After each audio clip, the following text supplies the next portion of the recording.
मानसिक रूप से मजबूत व्यक्ति वो होता है जो अपने विचारों को पहचान सकता है, उन्हें नियंत्रित कर सकता है और नकारात्मक सोच को सकारात्मक दिशा में मोड़ सकता है। हमारी सोच का हमारे भावनाओं और व्यवहारों पर गहरा असर पड़ता है। महात्मा बुद्ध ने इसी सिद्धांत को अपने जीवन और उपदेशों में बार बार स्पष्ट किया। उन्होंने बताया कि मनुष्य का मन ही उसका सबसे बड़ा मित्र और सबसे बड़ा शत्रु होता है। ये इस पर निर्भर करता है कि हम उसे किस दिशा में मोड़ते हैं।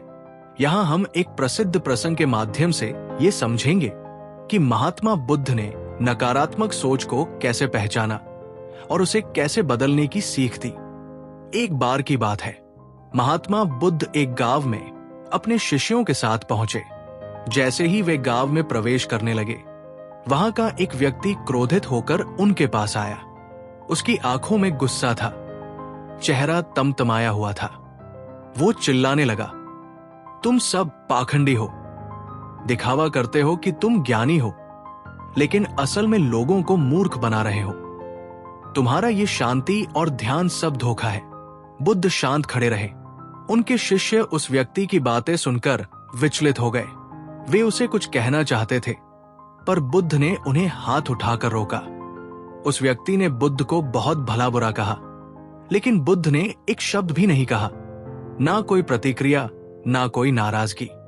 अंत में वो व्यक्ति थक गया, उसकी आवाज धीमी हो गई और वो चुपचाप खड़ा रह गया।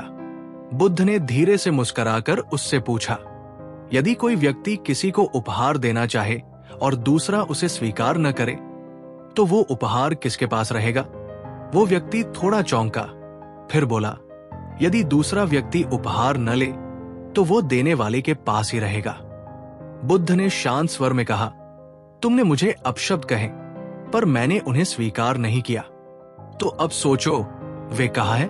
वो व्यक्ति शर्मिंदा हो गया और धीरे धीरे वहां से चला गया। ये घटना केवल एक शांत स्वभाव का उदाहरण नहीं है, बल्कि ये एक गहरी मानसिक शक्ति को दर्शाती है। महात्मा बुद्ध ने यह स्पष्ट कर दिया कि दूसरों की नकारात्मकता हमारे ऊपर तभी असर डालती है जब हम उसे अपने भीतर जगह देते हैं। बुद्ध ने 3 बातें स्पष्ट की। 1.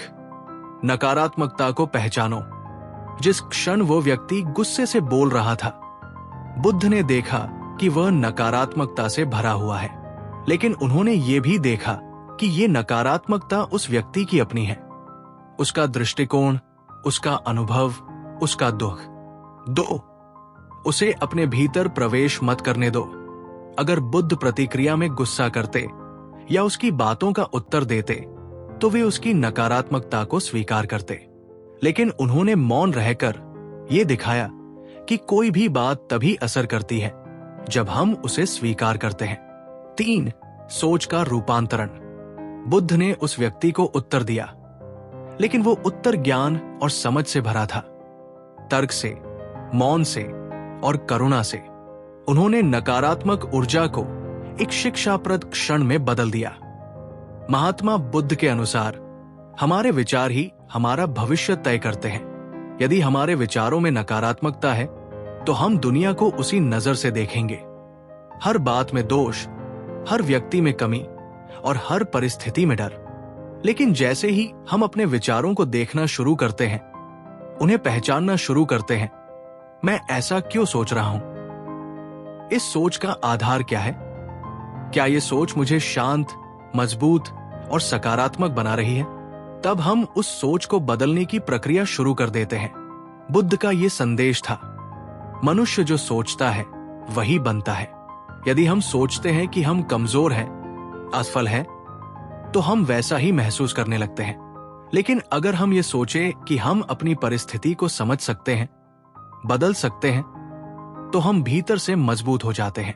आज की दुनिया में भी हम ऐसे अनेक लोगों से मिलते हैं जो आलोचना करते हैं, अपशब्द कहते हैं, हमारी क्षमताओं पर सवाल उठाते हैं।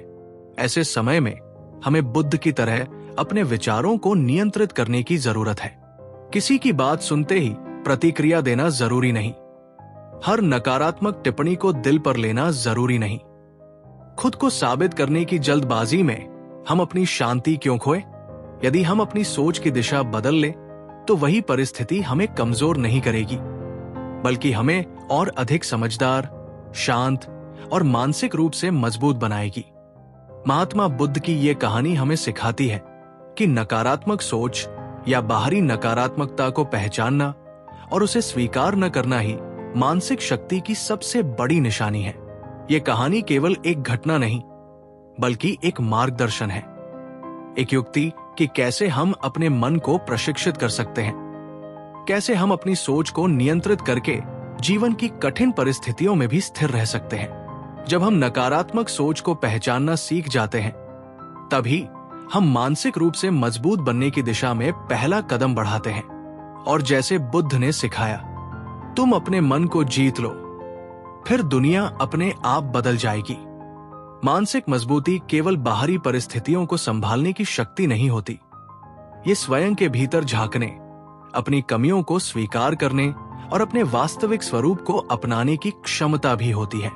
अक्सर लोग अपनी गलतियों, कमजोरियों या असफलताओं को छुपाते हैं, उनसे भागते हैं और अंततः भीतर से टूटने लगते हैं। स्वीकृति आत्म प्रेम और आत्मशक्तिकरण की पहली सीढ़ी है। महात्मा बुद्ध ने अपने उपदेशों में यही संदेश दिया, पहले स्वयं को जानो, स्वीकार करो, तभी मुक्ति संभव है। इस बिंदु को हम एक प्रसिद्ध कहानी के माध्यम से समझेंगे। प्राचीन भारत की बात है। एक डाकू था, अंगुलिमाल। उसका नाम ही लोगों के मन में भय पैदा कर देता था।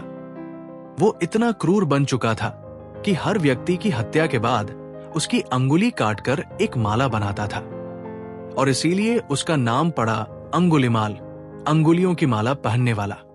राजा की सेना उसे पकड़ने में असमर्थ थी। लोग जंगल में जाना छोड़ चुके थे। ऐसा माना जाता था कि वो शैतान बन चुका है। एक दिन महात्मा बुद्ध उस जंगल से गुजरने लगे जहां अंगुलिमाल रहता था। लोगों ने उन्हें रोका, वहां मत जाइए प्रभु, वहां मौत है, वहां अंगुलिमाल है। बुद्ध ने मुस्कुराकर कहा, जो डर से जीता है वो मर चुका है। मैं नहीं डरता। वे अकेले जंगल में चले गए। अंगुलिमाल ने दूर से देखा, एक शांत सन्यासी धीरे धीरे उसकी ओर आ रहा है। उसने सोचा, एक और शिकार, इसे भी मार दूंगा। वो दौड़कर बुद्ध के पास पहुंचा, परंतु आश्चर्य, वो देखता है कि जितनी तेजी से वो दौड़ रहा है, बुद्ध फिर भी स्थिर चलते हुए उससे आगे बढ़ते जा रहे हैं। वो चिल्लाया, ठहरो, रुक जाओ। बुद्ध शांत स्वर में बोले, मैं रुक चुका हूं, अब तू रुक। अंगुलिमाल चौंका, क्या मतलब? बुद्ध ने कहा, मैं हिंसा से, द्वेष से, अज्ञानता से रुक चुका हूं, अब तू भी अपनी हिंसा से रुक जा। बुद्ध की आंखों में करुणा थी, उनकी वाणी में आत्मीयता थी। अंगुलिमाल कांपने लगा। उसके जीवन में पहली बार किसी ने उसे मनुष्य की तरह देखा, शैतान की तरह नहीं। उसकी आंखों से आंसू बहने लगे। वो बुद्ध के चरणों में गिर पड़ा और बोला, क्या मैं बदल सकता हूं? क्या मैं क्षमा योग्य हूं? बुद्ध ने उसके सिर पर हाथ रखकर कहा, यदि तुम अपनी गलती स्वीकार करते हो और परिवर्तन की इच्छा रखते हो, तो हां, तुम भी मुक्त हो सकते हो। अंगुलिमाल ने स्वयं को बुद्ध को समर्पित कर दिया और उनका शिष्य बन गया। ये कहानी केवल एक डाकू के जीवन परिवर्तन की नहीं है, ये आत्म स्वीकृति की सबसे बड़ी शक्ति का उदाहरण है। अंगुलिमाल के पास हिंसा थी, अपराध था, पश्चाताप था, लेकिन फिर भी वो मानवता के मार्ग पर लौट सका, क्योंकि उसने खुद को स्वीकार किया। उसने भागने की बजाय अपनी गलती को देखा और बदलने की ईमानदार कोशिश की। यही सच्ची मानसिक मजबूती है।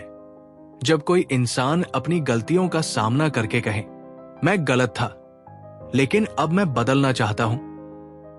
क्यों जरूरी है स्वयं को स्वीकार करना? 1. गलती स्वीकारना कमजोरी नहीं, साहस है। जब हम अपनी गलती को स्वीकार करते हैं, तो हम उस नकारात्मक ऊर्जा से मुक्त हो जाते हैं जो हमें भीतर ही भीतर तोड़ रही होती है। 2.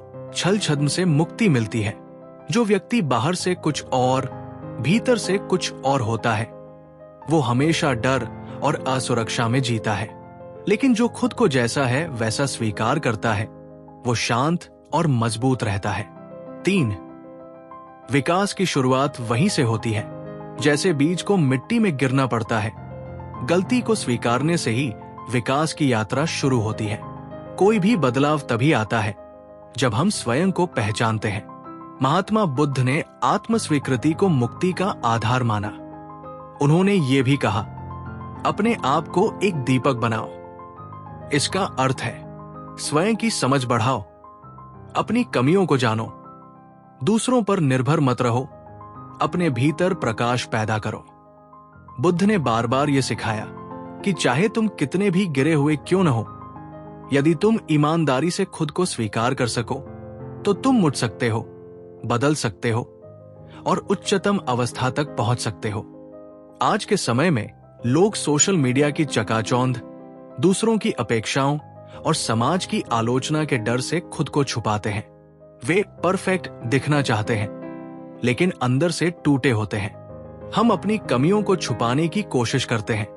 हम खुद से ही नाराज रहते हैं। हम खुद को दोष देते हैं और आत्मग्लानि में डूब जाते हैं। लेकिन आत्म स्वीकृति का मतलब है खुद से हाथ मिलाना, खुद से दोस्ती करना।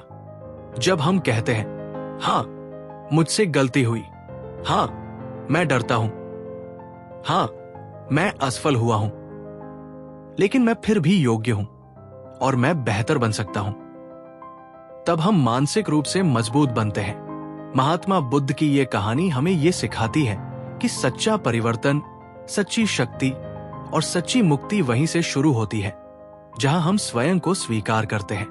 नकारात्मक सोच से लड़ने के बाद अगला कदम है, मैं जैसा हूं वैसे ही खुद को अपनाऊं। जब आप खुद को स्वीकार कर लेते हैं तब समाज आपको कोई चोट नहीं पहुंचा सकता। बुद्ध की तरह सोचें, बदलाव तब संभव है जब आत्मा ईमानदार हो और मन तैयार हो। स्वयं को स्वीकार कर लेना ही सबसे बड़ी मानसिक विजय है। मानसिक मजबूती का तीसरा स्तंभ है संयम और धैर्य। दुनिया में सबसे आसान काम है प्रतिक्रिया देना, गुस्से में कुछ बोल देना, डर में भाग जाना, दुख में टूट जाना। लेकिन सबसे कठिन काम है संयम रखना, धैर्यपूर्वक परिस्थिति को देखना और फिर बुद्धिमानी से उत्तर देना। महात्मा बुद्ध ने अपने जीवन में बार बार दिखाया कि मानसिक रूप से मजबूत व्यक्ति वही होता है जो क्रोध, लालच और घबराहट की परिस्थितियों में भी शांत रहता है। आइए एक गहन और प्रेरणादायक कहानी के माध्यम से इस गुण को समझते हैं। एक बार महात्मा बुद्ध एक गांव में प्रवचन दे रहे थे। गांव के लोग उनके वचनों से अत्यंत प्रभावित हुए और उनके अनुयायी बन गए। लेकिन उसी गांव में एक किसान था, कठोर स्वभाव का, अहंकारी और बुद्ध के विचारों का घोर विरोधी। उसे ये बिल्कुल पसंद नहीं था कि उसके गांव के लोग खेतीबाड़ी छोड़कर किसी सन्यासी के पीछे भाग रहे हैं। एक दिन वो किसान बुद्ध के पास आया। भीड़ में सबसे आगे पहुंचकर वो गुस्से में चिल्लाने लगा, तुम लोगों को काम से भटका रहे हो। ये ध्यानयोग सब समय की बर्बादी है। तुम्हारे कारण मेरे परिवार के लोग भी बदल गए हैं। वो लगातार कटु वचन कहता रहा। वहां बैठे शिष्य विचलित हो गए। कुछ ने विरोध करना चाहा, लेकिन बुद्ध बिल्कुल शांत बैठे रहे, आंखें बंद, चेहरा स्थिर, मन निर्विकार। कुछ समय बाद वो किसान थक गया और चुप हो गया। बुद्ध ने आंखें खोली और उससे धीरे से पूछा, किसान बताओ, यदि कोई व्यक्ति किसी को उपहार दे और वो उसे स्वीकार न करे तो वो उपहार किसके पास रहेगा? किसान बोला, स्वाभाविक है, वो उपहार देने वाले के पास ही रहेगा। बुद्ध ने कहा, ठीक वैसे ही तुमने मुझे जो क्रोध, अपशब्द और कटुता दी वो मैंने स्वीकार नहीं की। अब वो सब तुम्हारे पास ही है। किसान हक्का बक्का रह गया। उसकी आंखें भर आई। उसने बुद्ध के चरणों में गिरकर क्षमा मांगी। ये केवल बुद्ध के शांत स्वभाव की कहानी नहीं है, ये उस भीतर की शक्ति की कहानी है जो किसी को मानसिक रूप से अडिग बनाती है। बुद्ध ने इस कहानी में दो गुणों का प्रदर्शन किया। एक, संयम। उन्होंने क्रोध का प्रत्युत्तर क्रोध से नहीं दिया। उन्होंने खुद को किसान की नकारात्मकता से प्रभावित नहीं होने दिया। 2. धैर्य। उन्होंने समय लिया, परिस्थितियों को शांत होने दिया और फिर अपनी बात बेहद सरल और प्रभावी ढंग से रखी। संयम और धैर्य क्यों जरूरी है मानसिक मजबूती के लिए? 1. भावनाओं का प्रबंधन।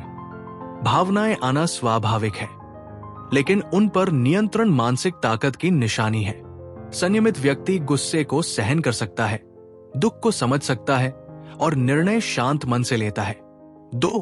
परिस्थिति पर नियंत्रण। जो व्यक्ति धैर्य रखता है वो हालात का मूल्यांकन कर सकता है, जल्दबाजी नहीं करता। इससे वो बेहतर समाधान निकाल पाता है। 3. स्वयं की गरिमा बनी रहती है। जब आप संयम और धैर्य से प्रतिक्रिया देते हैं तो आप खुद को नीचा नहीं गिराते, बल्कि दूसरों का सम्मान भी बनाए रखते हैं।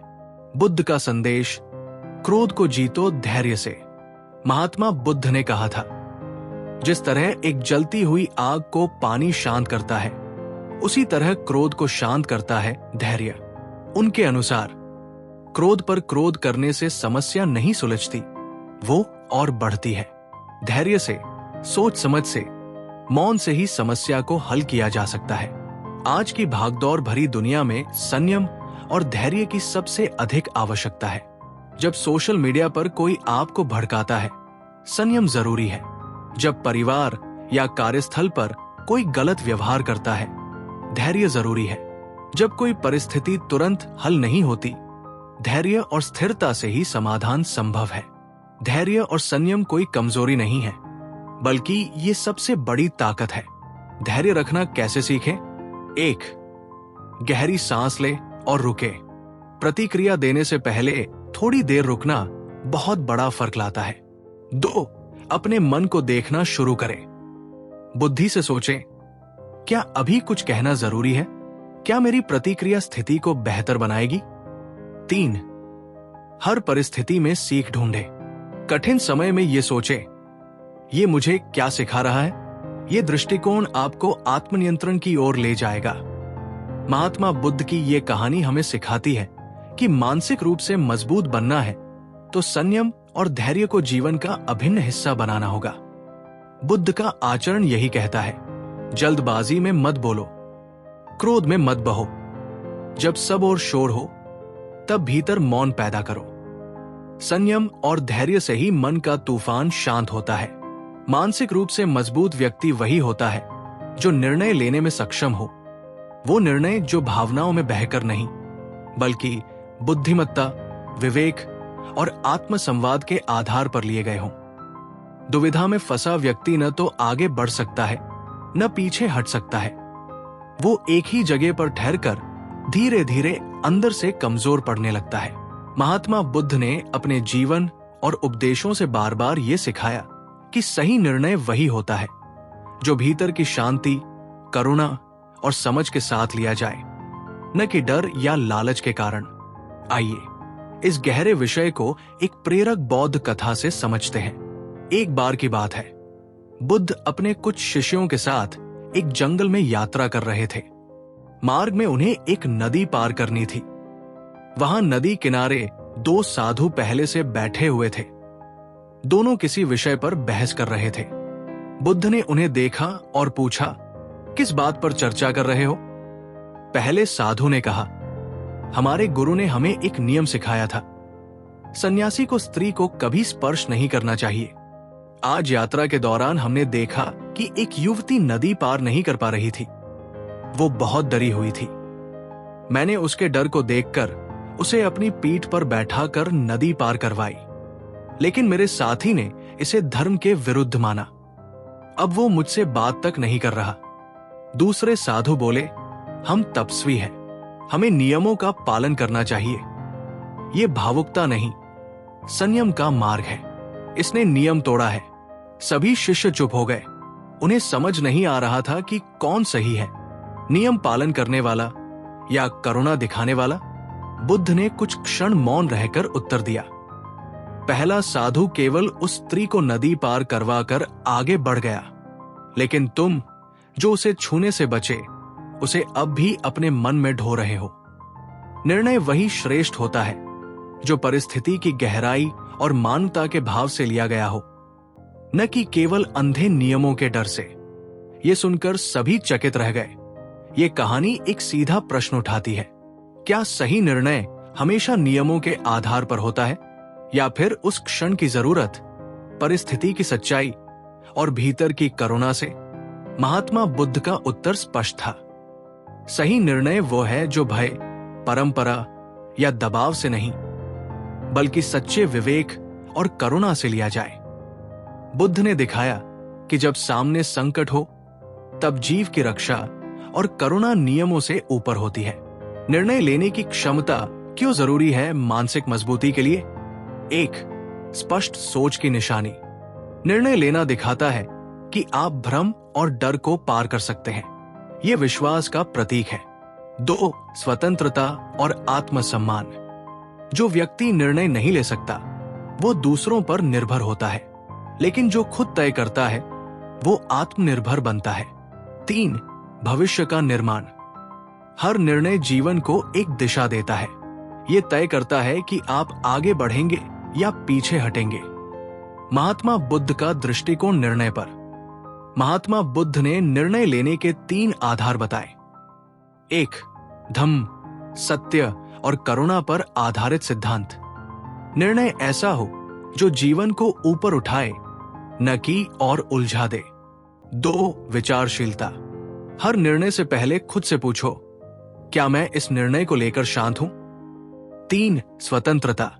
निर्णय तब लो जब तुम भीतर से आजाद हो, न किसी के दबाव में, न भय में। बुद्ध ने यह भी कहा, अपना दीपक स्वयं बनो, यानी दूसरों की राय के सहारे नहीं, अपने विवेक से रास्ता चुनो। आधुनिक जीवन में निर्णय की चुनौती। आज हर दिन हमारे सामने निर्णय होते हैं। कौन सा करियर चुने, किस रिश्ते में रहें और किससे दूरी बनाएं, कब चुप रहें और कब आवाज उठाएं। अक्सर हम डरते हैं, क्या मैं गलत तो नहीं कर रहा? लेकिन गलतियां भी सीखने का माध्यम है। निर्णय लेने से डरना, उसे टालना मानसिक कमजोरी की निशानी है। जब आप निर्णय लेना सीख जाते हैं, आप जीवन के कप्तान बन जाते हैं। बुद्ध की सीख से निर्णय लेना कैसे सीखें? 1, भीतर की शांति से जोड़े। निर्णय तभी ले जब आप मन से शांत हो। उत्तेजना या डर में लिया गया निर्णय गलत हो सकता है। 2, परिस्थिति को पूरी तरह समझे। जैसे बुद्ध ने साधुओं की बात ध्यान से सुनी, वैसे ही पूरी जानकारी ले, तब निर्णय ले। 3, अपने मूल्यों को पहचाने। जो निर्णय आपके सिद्धांतों और मानवीय मूल्यों के अनुरूप हो, वही स्थायी संतोष देगा। 4, दूसरों की भलाई सोचे। केवल स्वार्थ में लिए गए निर्णय आत्मा को अशांत कर सकते हैं। महात्मा बुद्ध की इस कहानी ने हमें सिखाया कि निर्णय केवल क्या सही है और क्या गलत के ढांचे में नहीं लिए जाते। वे परिस्थिति, संवेदना और बुद्धि के मेल से लिए जाते हैं। बुद्ध का निर्णय हमें सिखाता है करुणा को नियमों से ऊपर रखना, स्थिति के अनुसार लचीलापन दिखाना और सबसे बढ़कर निर्णय लेकर आगे बढ़ना, न कि पश्चाताप में जीना।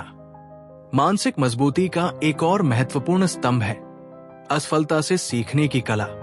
अधिकतर लोग असफलता को अंत समझ बैठते हैं, लेकिन वास्तव में वो एक शुरुआत होती है आत्मबोध, सुधार और आगे बढ़ने की। महात्मा बुद्ध ने स्वयं अपने जीवन में अनेक असफलताओं का सामना किया, आत्मसंधान में, उपदेशों में और अपने शिष्यों को समझाने में। परंतु हर असफलता से उन्होंने कुछ सीखा और अंततः संसार को एक नई दिशा दी। आइए बुद्ध के जीवन से जुड़ी एक गहरी और मार्मिक कथा के माध्यम से इस सिद्धांत को समझते हैं। अंगुलिमाल एक खूंखार डाकू था। कहते हैं उसने 999 लोगों की हत्या कर दी थी और उनकी उंगलियों की माला बनाकर पहना करता था। उसका लक्ष्य था 1000 लोगों की हत्या। पूरा राज्य भयभीत था। कोई जंगल की ओर जाने का साहस नहीं करता। बुद्ध को यह ज्ञात हुआ। वे एक दिन अकेले ही उसी जंगल से होकर चल दिए जहां अंगुलिमाल रहता था। अंगुलिमाल ने उन्हें दूर से देखा और चिल्लाया, रुक जाओ, नहीं तो मैं तुम्हें मार डालूंगा। बुद्ध धीरे धीरे चलते रहे, शांत, निर्भीक, स्थिर, अंगुलिमाल उनके पास पहुंचा और आश्चर्यचकित होकर बोला, तुम क्यों नहीं रुके? बुद्ध बोले, मैं तो बहुत पहले ही रुक गया था, पर तुम अभी तक नहीं रुके। अंगुलिमाल चकित होकर बोला, ये क्या अर्थ हुआ? बुद्ध ने उत्तर दिया, मैं अपने क्रोध, हिंसा और द्वेष से रुक गया हूं। मैंने उनका त्याग कर दिया है, पर तुम अब भी उन्हीं के मार्ग पर चल रहे हो। क्या तुम रुकना नहीं चाहोगे? ये वाक्य जैसे सीधे अंगुलिमाल के हृदय में उतर गया। वो कांप गया, उसके हाथ से तलवार गिर गई। उसने बुद्ध के चरणों में गिरकर कहा, मुझे क्षमा करें, मैं बदलना चाहता हूं। बुद्ध ने उसे अपनाया और अंगुलिमाल बाद में एक तपस्वी भिक्षु बना। लेकिन क्या परिवर्तन इतना सरल था? नहीं। जब अंगुलिमाल ने हत्या छोड़ दी और संघ में दीक्षित हो गया, तब लोगों ने उसका विरोध किया। उसे पत्थर मारे गए, अपशब्द कहे गए, कई बार उसे भूखा रहना पड़ा। उसके जीवन में बार बार अस्वीकृति, अपमान और असफलता आई। परंतु बुद्ध ने उसे सिखाया, तुम्हारा अतीत तुम्हें परिभाषित नहीं करता, तुम्हारे निर्णय करते हैं। हर असफलता तुम्हारे तप को परख रही है, उसे स्वीकार कर आगे बढ़ो। अंगुलिमाल ने सब सहा और अंततः एक शांत, करुणामय भिक्षु बनकर लोगों के हृदय को छूने लगा। ये कहानी केवल अंगुलिमाल के जीवन परिवर्तन की नहीं है, ये असफलताओं से जूझने और उनसे पार पाने की कहानी है। बुद्ध ने स्वयं कई बार देखा कि उनके उपदेश सबको स्वीकार नहीं होते। कई शिष्य भ्रमित हो जाते, कई बार विरोध होता, परंतु उन्होंने कभी हार नहीं मानी, क्योंकि उन्हें पता था असफलता वो परीक्षा है जो ये परखती है कि तुम सीखोगे या सिर्फ दुख मनाओगे। मानसिक मजबूती और असफलता का रिश्ता। 1. असफलता आपको तोड़ती नहीं, तराशती है। जब आप असफल होते हैं, तभी आपकी सीमाएं और कमियां सामने आती हैं। वहीं से आत्मनिर्माण शुरू होता है। 2. गलतियां मार्ग है, बाधा नहीं। अगर बुद्ध अंगुलिमाल को उसकी भूलों के कारण अस्वीकार कर देते, तो क्या परिवर्तन संभव था? 3. दूसरों की अस्वीकृति आपका अंत नहीं है। लोग भूतकाल से जज करते हैं, लेकिन मानसिक रूप से मजबूत व्यक्ति अपने वर्तमान और भविष्य से खुद को पुनः परिभाषित करता है। महात्मा बुद्ध ने कहा था, जैसे एक माली सूखे फूलों को हटाकर ताजगी लाता है, वैसे ही समझदार व्यक्ति असफलताओं को हटाकर सीख लेता है। उनकी दृष्टि में असफलता कोई दोष नहीं, बल्कि सीखने का द्वार है। असफलता से भागो नहीं, उसे स्वीकार करो, समझो और फिर उसके पार जाओ। अंगुलिमाल की तरह सीखना कैसे शुरू करें? 1. स्वीकार करें कि गलती हुई। सबसे पहला कदम है दोष को स्वीकार करना बिना बहाने बनाए। 2. अतीत को कसकर पकड़ना छोड़े। हर दिन नया अवसर है खुद को नया रूप देने का। 3. लोगों की राय को एकदम अंतिम मत माने। जो आप थे उससे अधिक महत्वपूर्ण है आप अब क्या बनना चाहते हैं। 4. एक मार्गदर्शक खोजे। जैसे बुद्ध ने अंगुलिमाल को दिशा दी, वैसे ही एक सच्चे मार्गदर्शक की सहायता लें। 5. हर अस्वीकृति को चुनौती माने। ये सोचें, ये मुझे क्या सिखा रहा है, और फिर आगे बढ़े। महात्मा बुद्ध की ये कथा हमें सिखाती है कि मानसिक रूप से मजबूत बनना है तो असफलता से डरना नहीं, उससे सीखना है। अंगुलिमाल जैसा भयंकर व्यक्ति जब बदल सकता है, सीख सकता है, तो हम भी अपनी हर हार को सफलता में बदल सकते हैं, यदि हमारे भीतर आत्म स्वीकृति और सुधार की इच्छा हो। बुद्ध कहते हैं, यदि कोई बार बार गिरता है और फिर भी उठता है, वही सच्चा योद्धा है। मनुष्य का मन जितना शक्तिशाली है, उतना ही चंचल और भ्रमित भी।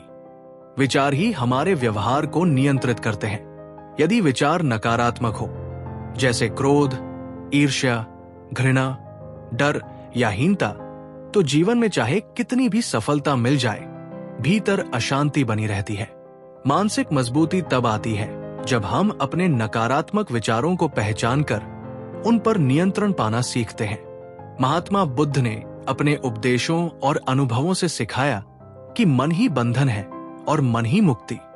आइए इस गूढ़ बात को एक प्रसिद्ध बौद्ध कथा से समझते हैं। एक बार महात्मा बुद्ध एक गांव में उपदेश दे रहे थे। वहां एक व्यक्ति आया जो बुद्ध से चिढ़ता था। वो पास आया और सबके सामने उन्हें अपशब्द कहने लगा। उसने उन्हें मूर्ख, ढोंगी, पाखंडी तक कहा। सारे शिष्य क्रोधित हो गए। कुछ ने कहा, भगवन इसे उत्तर दीजिए, पर बुद्ध शांत खड़े रहे, बिना एक भी शब्द बोले। जब वो व्यक्ति अपशब्द बोलते बोलते थक गया तो बुद्ध मुस्कुराकर बोले, यदि कोई व्यक्ति आपको कोई उपहार दे और आप उसे स्वीकार न करें तो वो उपहार किसका होता है? व्यक्ति चौंका, बोला, जो देने वाला है उसी का। बुद्ध बोले, ठीक वैसे ही तुमने मुझे जो अपशब्द दिए मैंने उन्हें स्वीकार नहीं किया, वे अब भी तुम्हारे ही पास है। बुद्ध ने यहां कोई क्रोध नहीं किया, कोई जवाब नहीं दिया, परंतु एक गहरी शिक्षा दे दी। उन्होंने दिखाया कि कोई भी हमें तब तक मानसिक रूप से चोट नहीं पहुंचा सकता जब तक हम उसे अपने भीतर जगह न दें। नकारात्मक विचार और भावनाएं तभी ताकतवर होती हैं जब हम उन्हें पकड़ कर रखते हैं। बुद्ध का ये उत्तर केवल उस व्यक्ति को नहीं, हर उस व्यक्ति को है जो दूसरों की बातों, आलोचनाओं या अपने भीतर के डर से परेशान रहता है। नकारात्मक विचार क्यों आते हैं? 1. पुराने अनुभवों की छाया से। जब बचपन, रिश्ते या जीवन में अस्वीकार या अपमान मिलता है, वो मन में डर, क्रोध और असुरक्षा बनकर बस जाता है। 2. तुलना की आदत। जब हम दूसरों की सफलता, सुंदरता या उपलब्धियों से खुद की तुलना करते हैं तो ईर्ष्या और हीनता जन्म लेती है। 3. भविष्य का डर या अतीत की पीड़ा।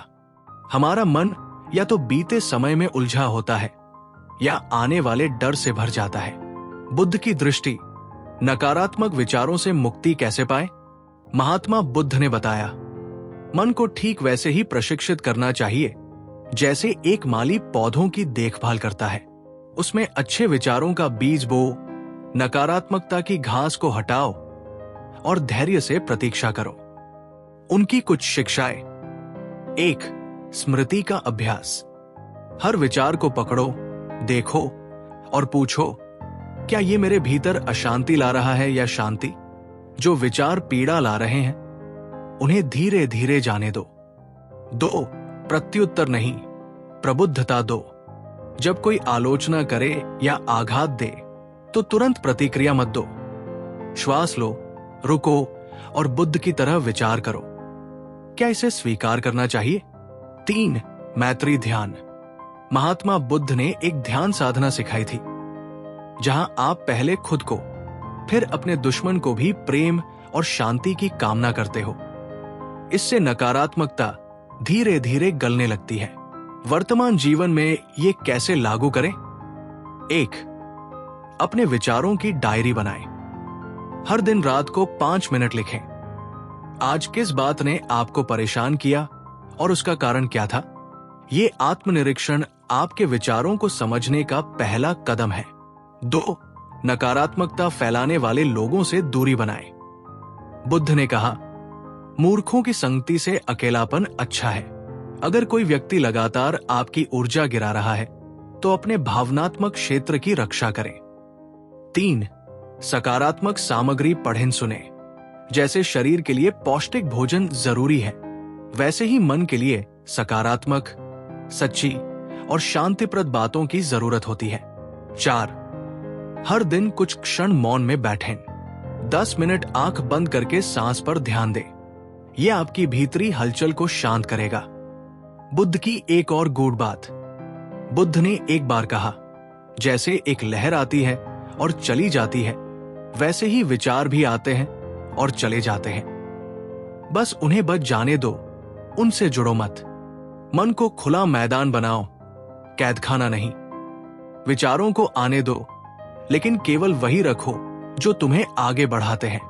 महात्मा बुद्ध ने अपने व्यवहार से यह सिद्ध किया कि कोई व्यक्ति कितना भी अपशब्द बोले, क्रोध करे, तुम्हारा अपमान करे, परंतु यदि तुम्हारा मन शांत है, विचार संयमित हैं, तो कोई तुम्हें हिला नहीं सकता।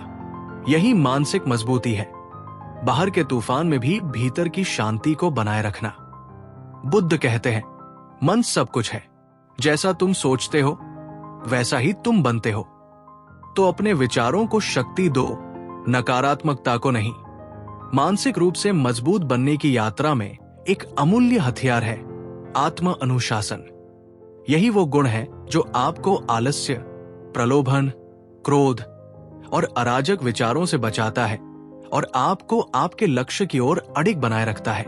महात्मा बुद्ध का पूरा जीवन संयम, साधना और अनुशासन का उदाहरण है। उन्होंने राजमहल का वैभव त्याग कर कठिन तप किया और वर्षों तक लगातार अपने मन को साधा। उनके जीवन की एक प्रेरक कथा हमें आत्मानुशासन की गहराई सिखाती है। देवदत्त महात्मा बुद्ध का चचेरा भाई था। बचपन से ही वो बुद्ध के प्रति ईर्ष्या रखता था। जब बुद्ध प्रसिद्ध हो गए और उन्हें राजाओं का आदर मिलने लगा, तो देवदत्त ने सोचा, मैं भी बुद्ध जैसा बन सकता हूं और शायद उनसे बड़ा भी। उसने भी संघ में दीक्षा ली, साधु बना, परंतु उसका मन शुद्ध नहीं हुआ।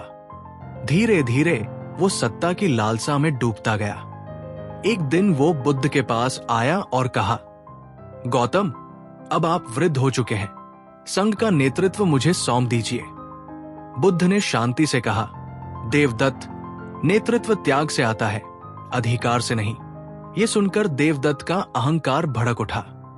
वो बुद्ध के खिलाफ षड्यंत्र करने लगा। उसने राजा अजातशत्रु को भड़काया। उसने संघ में फूट डालने की कोशिश की। यहां तक कि एक बार उसने बुद्ध को मरवाने के लिए एक पागल हाथी छोड़ दिया। जब वो हाथी दौड़ता हुआ बुद्ध की ओर आया, सभी लोग भाग गए, पर बुद्ध स्थिर खड़े रहे, आंखें बंद, शरीर सीधा, मन शांत। उन्होंने हाथी की ओर प्रेम और करुणा से देखा और आश्चर्यजनक रूप से वो हाथी भी शांत हो गया और बुद्ध के चरणों में बैठ गया। महात्मा बुद्ध ने जो किया वो केवल शांति नहीं था, वो अनुशासन का चरम रूप था। उन्होंने डर को अपने ऊपर हावी नहीं होने दिया। उन्होंने क्रोध से प्रतिक्रिया नहीं दी।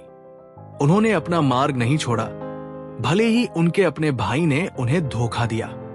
ये आत्म अनुशासन ही था जिसने उन्हें बाहरी परिस्थितियों से अडिग बनाए रखा। आत्म अनुशासन क्या है?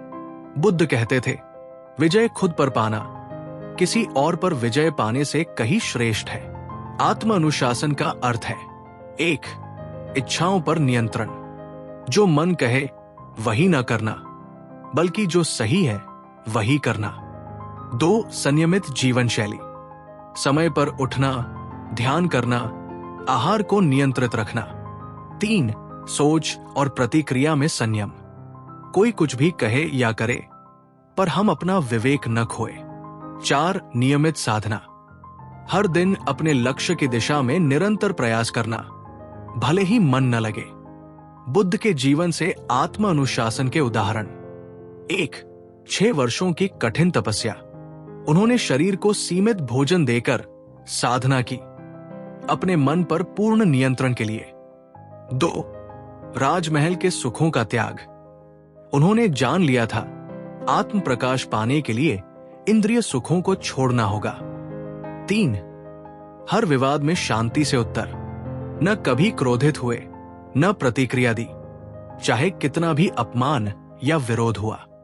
आधुनिक जीवन में आत्म अनुशासन कैसे अपनाएं? 1. दिनचर्या बनाएं और निभाएं। रोज एक निश्चित समय पर उठना, सोना, ध्यान करना, पढ़ना, इससे मन अनुशासित होता है। 2. ना कहना सीखें। जो आदतें आपको गिराती है, जैसे सोशल मीडिया पर घंटों बिताना, तामसिक भोजन, बेमतलब की बातचीत, उनसे दूरी बनाएं। 3. भावनाओं को दिशा दें। क्रोध आए तो लिखें, ध्यान करें। आलस्य आए तो छोटे लक्ष्य बनाकर कार्य शुरू करें। 4. प्रलोभनों की पहचान करें। क्या चीजें आपको लक्ष्य से भटका रही हैं, उन्हें पहचानें और दूर करें। 5. बुद्ध की तरह प्रतिक्रिया करें। प्रतिक्रिया में नहीं बहें। जब कोई आपको उकसाए, अपमानित करे, तो पहले रुकें, गहरी सांस लें, फिर सोच समझ कर बोले। बुद्ध ने कहा था, एक विजेता जो युद्ध में हजारों को हराए, उससे श्रेष्ठ वह है जो खुद को हराता है। अपने मन, अपनी इंद्रियों, अपनी आदतों को साधना, यही असली वीरता है। बाहरी लड़ाइयां आसान है, पर भीतर की लड़ाई कठिन और आवश्यक है। महात्मा बुद्ध की यह कथा हमें सिखाती है कि यदि आप भीतर से अनुशासित हैं, तो कोई हाथी, कोई शत्रु, कोई अपमान आपको डिगा नहीं सकता। आपका मन आपकी शक्ति है, लेकिन वो तभी काम करती है जब वो नियंत्रित हो। आत्मानुशासन ही वो कुंजी है जिससे मानसिक मजबूती का द्वार खुलता है। बुद्ध कहते हैं, जैसा जीवन जीना है वैसा रोज अभ्यास करो, क्योंकि जीवन कोई अचानक होने वाली घटना नहीं, बल्कि हर दिन का चुनाव है। जब जीवन में दिशा स्पष्ट होती है तो राह की कठिनाइयां भी छोटी लगती है, लेकिन जब उद्देश्य ही धुंधला हो तो मन डगमगाता है, डर, भ्रम और अस्थिरता में उलझ जाता है। मानसिक रूप से मजबूत बनने के लिए यह आवश्यक है कि हमारा क्यों स्पष्ट हो। जीवन का उद्देश्य, लक्ष्य या ध्येय। महात्मा बुद्ध का जीवन इस सिद्धांत का साक्षात प्रमाण है।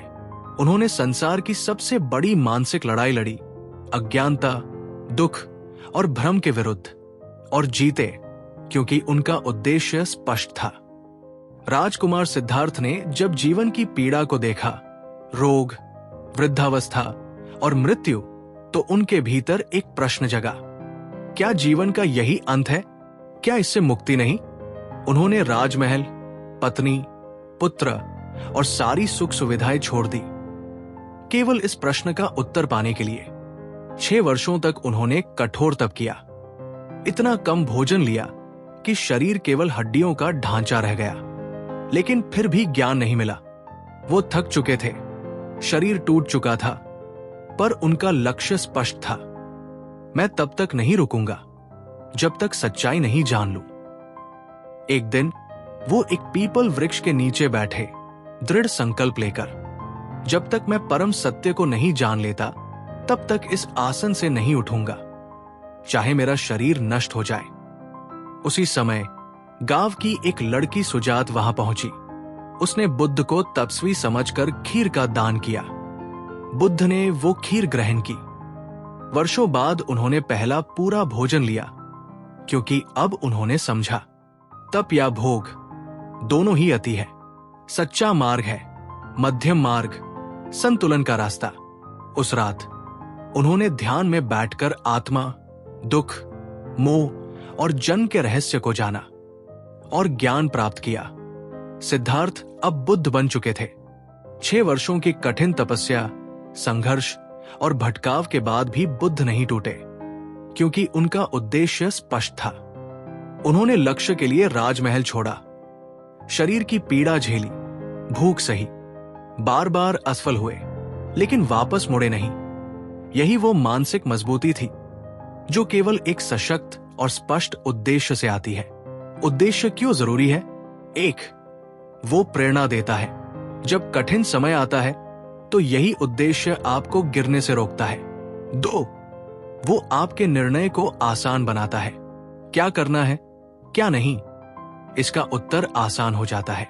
3, वो मन को केंद्रित रखता है। भटकाव, आलस्य या दूसरों की बातों से विचलन नहीं होता। 4, वो आपको अर्थ देता है। केवल जीना नहीं, उद्देश्यपूर्ण जीना ही सच्चा जीवन है। महात्मा बुद्ध की दृष्टि से उद्देश्य को कैसे खोजें? 1, दुख को समझो और उससे मुक्त होने की चाह रखो। बुद्ध ने कहा था, जीवन दुखमय है, लेकिन इसका कारण और समाधान दोनों है। जब आप अपने भीतर के असंतोष को पहचानते हैं तो उद्देश्य की पहली झलक मिलती है। 2, अपने भीतर झांको, बाहर नहीं। बुद्ध ने बाहरी दुनिया को नहीं, अपने भीतर झांका। उन्होंने आत्म साक्षात्कार को प्राथमिकता दी। 3, मौन में उत्तर आता है। उन्होंने वर्षों तक मौन साधना की, क्योंकि उद्देश्य शोर में नहीं, शांति में प्रकट होता है। आज के जीवन में उद्देश्य कैसे खोजें? 1. अपने प्रश्नों से भागे नहीं। आप दिन भर क्या सोचते हैं? कौन सी बात आपको बेचैन करती है? वही आपकी दिशा बन सकती है। 2. लिखें, मैं क्यों जी रहा हूं? इस प्रश्न का उत्तर रोज लिखने की कोशिश करें। हर बार एक कदम स्पष्टता की ओर बढ़ेगा। 3. स्वस्थ आत्मालोचना करें। क्या जो आप कर रहे हैं वो आपके मन को शांति देता है या केवल समाज को दिखावा है? 4. सकारात्मक प्रेरक उदाहरणों को पढ़ें, जैसे बुद्ध की कहानी। ये आत्मा को दिशा देते हैं। 5. ध्यान और एकांत का अभ्यास करें। दिन में 10 मिनट एकांत में बैठें। मन शांत होगा तो भीतर से आवाज आएगी। उद्देश्य स्पष्ट हो तो मन मजबूत होता है। भले ही चारों ओर विरोध हो, अगर लक्ष्य स्पष्ट है तो आप विचलित नहीं होंगे। भले ही असफलता मिले, लेकिन आप हार नहीं मानेंगे। भले ही समय लगे, लेकिन आप रुकेंगे नहीं। बुद्ध का उपदेश, अपने दीपक स्वयं बनो। जब उनके प्रिय शिष्य आनंद ने पूछा, जब आप नहीं रहेंगे तब हमें मार्ग कौन दिखाएगा? बुद्ध ने कहा, अप दीपो भव, अपने दीपक स्वयं बनो। इसका अर्थ था, अपने भीतर प्रकाश ढूंढो, बाहर किसी और से अपेक्षा मत रखो। आपका उद्देश्य आपके भीतर है, बस उसे जानना और अपनाना है। ये मानसिक शक्ति बुद्ध जैसे संकल्प और उद्देश्य से आती है। महात्मा बुद्ध का जीवन हमें सिखाता है कि जब तक जीवन का उद्देश्य स्पष्ट नहीं होता तब तक मन भटकता है, लेकिन एक बार क्यों स्पष्ट हो जाए तो कोई कैसे बड़ा नहीं होता। मानसिक मजबूती का असली आधार है जीवन का स्पष्ट उद्देश्य।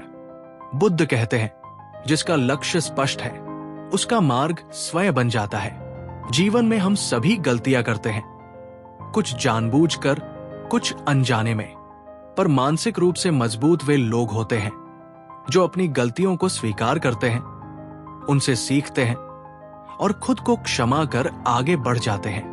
जब आप अपने आप को माफ नहीं कर पाते तो भीतर अपराधबोध, ग्लानि और आत्मग्लानि घर कर लेती है। ये मन को कमजोर करती है। बुद्ध कहते थे, आत्मकरुणा के बिना आत्म प्रकाश असंभव है। प्राचीन भारत में अंगुलिमाल नाम का एक कुख्यात डाकू था। वो इतना निर्दयी था कि वो हर मारे गए व्यक्ति की उंगली काटकर उसे अपने माला में पिरोता था। इसीलिए उसका नाम पड़ा अंगुलिमाल। उसका भय पूरे राज्य में व्याप्त था। लोग उसका नाम सुनते ही कांप जाते थे। राजा ने उसे मारने के लिए सैनिक भेजे, पर वो पकड़ में नहीं आता। एक दिन महात्मा बुद्ध उसी मार्ग से गुजर रहे थे जहां अंगुलिमाल छिपा था। गांव वालों ने चेताया, भगवन उधर मत जाइए, अंगुलिमाल मार डालेगा। बुद्ध मुस्कुराए और उसी रास्ते पर बढ़ चले। जब अंगुलिमाल ने बुद्ध को आते देखा, उसने सोचा, आज ये साधु मेरी अगली शिकार बनेगा। वो दौड़कर बुद्ध की ओर बढ़ा, पर बुद्ध शांत, स्थिर गति से चल रहे थे। अंगुलिमाल चिल्लाया, रुको, ठहर जाओ। बुद्ध ने शांत स्वर में उत्तर दिया, मैं तो रुका हुआ हूं, अब तू भी रुक जा। अंगुलिमाल चौंक गया, ये साधु क्या कह रहा है?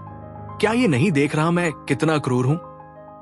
बुद्ध बोले, मैं क्रोध, हिंसा और अहंकार से रुक गया हूं, अब तू भी इनसे रुक जा। ये वाक्य अंगुलिमाल के हृदय को भेद गया। वो वही रुक गया और फूट फूट कर रोने लगा। क्या मैं अब बदल सकता हूं? उसने पूछा। बुद्ध ने उत्तर दिया, हर मनुष्य के भीतर परिवर्तन की शक्ति है, बशर्ते वो सच्चे हृदय से चाहे। अपनी गलती स्वीकार कर, अपने आप को क्षमा कर, तो नया जीवन शुरू कर सकता है। अंगुलिमाल ने उसी क्षण बुद्ध के चरणों में गिरकर प्रायश्चित और परिवर्तन का संकल्प लिया। अंगुलिमाल जैसा खूनी व्यक्ति भी जब खुद को क्षमा करने का साहस करता है, तब वो ध्यान, सेवा और सत्य के पथ पर चल पड़ता है। उसने बुद्ध से दीक्षा ली, भिक्षु बना और अंत में प्रेम और शांति का प्रतीक बन गया। ये वही व्यक्ति था जो कभी लोगों की उंगलियां काटता था और अब दूसरों के जख्म भरने लगा। आत्म क्षमा क्यों आवश्यक है? 1. मन का भार हल्का होता है। जब तक हम खुद को माफ नहीं करते, हम खुद को सजा देते रहते हैं बार बार। 2. गलतियों से सीखने का अवसर मिलता है।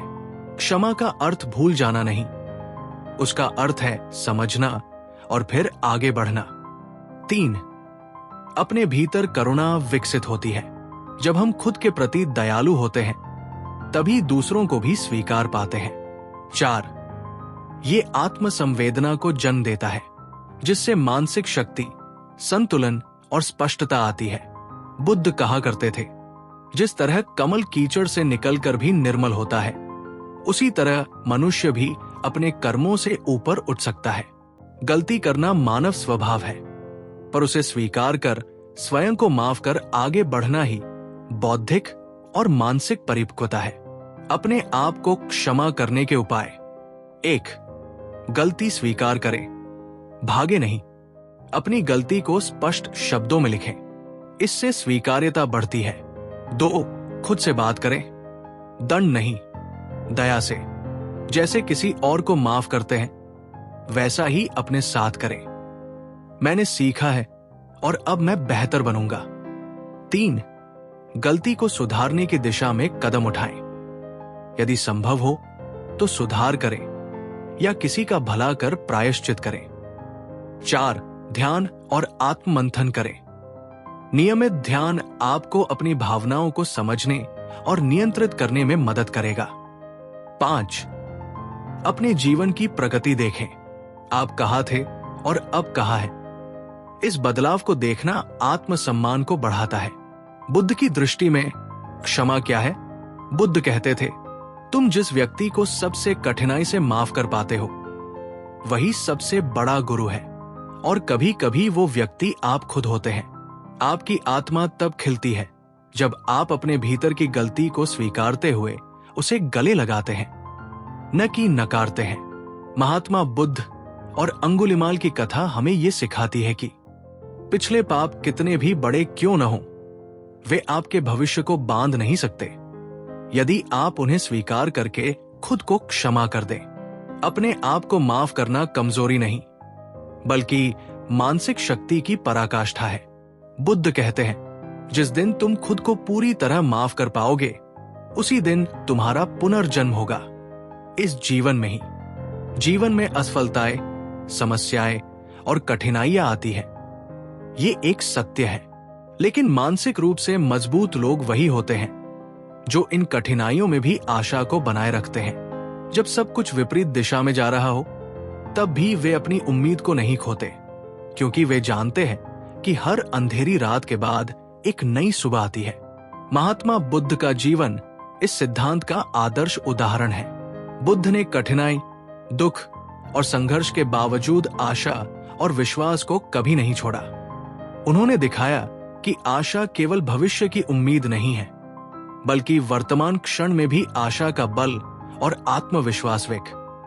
महात्मा बुद्ध की मृत्यु के बाद उनके शिष्य महाकश्यप ने अपना जीवन ध्यान और साधना में समर्पित किया। महाकश्यप एक अत्यधिक समर्पित और साहसी शिष्य थे, लेकिन एक समय ऐसा आया जब वो अत्यधिक मानसिक और शारीरिक थकावट के कारण पूरी तरह से टूट चुके थे। वो साधना के मार्ग पर इतने अधिक संघर्ष कर रहे थे कि उन्होंने सोचा, क्या मैं कभी पूर्णतः सत्य को जान पाऊंगा? क्या ये रास्ता कभी खत्म होगा? एक दिन वो एक पर्वत की गुफा में ध्यान कर रहे थे। उनके पास भोजन और पानी नहीं था और वो शारीरिक रूप से बहुत कमजोर हो गए थे।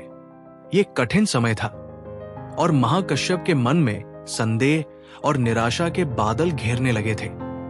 यही वो क्षण था जब उन्होंने अपनी पूरी आस्था और शक्ति को परखा।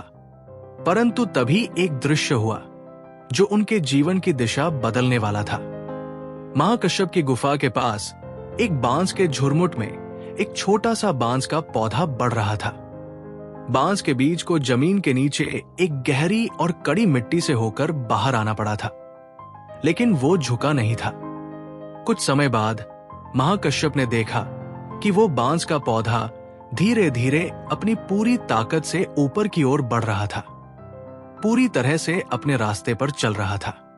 ये दृश्य उन्हें एक गहरा संदेश दे गया। महाकश्यप ने अपनी आंखें खोली और समझ गए कि जैसे बांस का पौधा मुश्किलों के बावजूद बढ़ता है, वैसे ही मनुष्य भी जीवन के कष्टों के बावजूद बढ़ सकता है, बशर्ते उसमें आशा और संघर्ष की भावना हो। महाकश्यप की कथा हमें यह सिखाती है कि कठिन समय में आशा की शक्ति ही जीवन को आगे बढ़ाने की ऊर्जा देती है। जब महाकश्यप को लगा कि वो टूट गए हैं, तो बांस के पौधे ने उसे सिखाया कि विपरीत परिस्थितियां भी एक दिन खत्म होती है और हम अपने संघर्ष से ही महानता की ओर बढ़ते हैं। ये कथा ये भी दर्शाती है कि जब तक हम हार नहीं मानते, तब तक हमें अपनी कठिनाइयों से बाहर निकलने का रास्ता मिल ही जाता है। आशा क्यों जरूरी है? 1. आशा जीवन की दिशा तय करती है। जब हम किसी कठिनाई में होते हैं, तो आशा हमें ये समझने में मदद करती है कि मुश्किलें अस्थायी होती है। ये हमें अपने मार्ग पर आगे बढ़ने के लिए प्रेरित करती है। 2. आशा हमें मानसिक शक्ति देती है। आशा रखने से मनोबल ऊंचा रहता है, जिससे हमारी सोच सकारात्मक और हल्की रहती है। ये तनाव और चिंता को कम करता है और समाधान की ओर ले जाता है। 3. आशा कठिनाइयों को पार करने का रास्ता दिखाती है। विपरीत परिस्थितियों में जब रास्ता दिखाई नहीं देता, तब आशा हमें दिखाई दे रही कठिनाई के पार एक नई संभावना का एहसास कराती है। 4. आशा उम्मीद का संचार करती है। जो लोग मुश्किलों में आशा नहीं खोते, वे कभी भी अपने लक्ष्य से दूर नहीं होते, क्योंकि उनके पास संघर्ष करने की ऊर्जा और उम्मीद रहती है। बुद्ध की दृष्टि में आशा। महात्मा बुद्ध का जीवन दुख, संघर्ष और कठिनाइयों से भरा हुआ था। उन्होंने जीवन के हर पहलू को अनुभव किया था, लेकिन उन्होंने कभी अपनी आशा नहीं छोड़ी। बुद्ध के जीवन में भी वो समय आया था जब उन्हें जीवन की सभी समस्याओं का समाधान नहीं दिख रहा था, लेकिन उन्होंने ये महसूस किया कि दुख से बचने का रास्ता आशा में है। यही कारण था कि उन्होंने आशा और निरंतर प्रयास को अपने जीवन के सिद्धांत के रूप में अपनाया। बुद्ध के अनुसार जब तक जीवन में संघर्ष है, तब तक उम्मीद का दीपक जलता रहना चाहिए। यही रास्ता है जो हमें आत्मज्ञान की ओर ले जाता है। आशा को कैसे बनाए रखें? 1. सकारात्मक सोच को अपनाएं। सकारात्मक सोच से मन शांत रहता है और मुश्किलों के बावजूद समाधान के रास्ते पर ध्यान केंद्रित रहता है। 2. वर्तमान में जिए। हालात चाहे जैसे भी हो, वर्तमान में जीने से हमें हर पल में उम्मीद और शांति का एहसास होता है। बुद्ध भी हमेशा कहते थे, जो कुछ भी है उसी में संतुष्ट रहो और आशा करो कि अच्छे दिन आएंगे। 3. छोटे लक्ष्य निर्धारित करें। जीवन में छोटे कदमों से हम बड़े बदलाव ला सकते हैं। यही छोटे लक्ष्य हमें बड़ी समस्याओं के बीच भी उम्मीद देते हैं। जैसे बांस का पौधा धीरे धीरे बढ़ता है, वैसे ही हर छोटी सफलता से हमें उम्मीद मिलती है। 4. ध्यान और आत्ममंथन करें। ध्यान से हमें अपने अंदर की आशा को जागृत करने में मदद मिलती है। जब हमारी मानसिकता मजबूत होती है, तो हम मुश्किलों में भी आशा बनाए रख सकते हैं। 5. अतीत को छोड़कर भविष्य की ओर देखो। अगर आप अतीत में हुई गलतियों और विफलताओं के बारे में सोचते रहेंगे, तो आपका मन निराशा से भर जाएगा। आशा को बनाए रखने के लिए आपको अतीत से सीखना होगा, न कि उस पर टिके रहना। महात्मा बुद्ध का जीवन हमें यह सिखाता है कि जीवन के कष्टों के बावजूद आशा कभी नहीं छोड़नी चाहिए। आशा जीवन की जड़ होती है।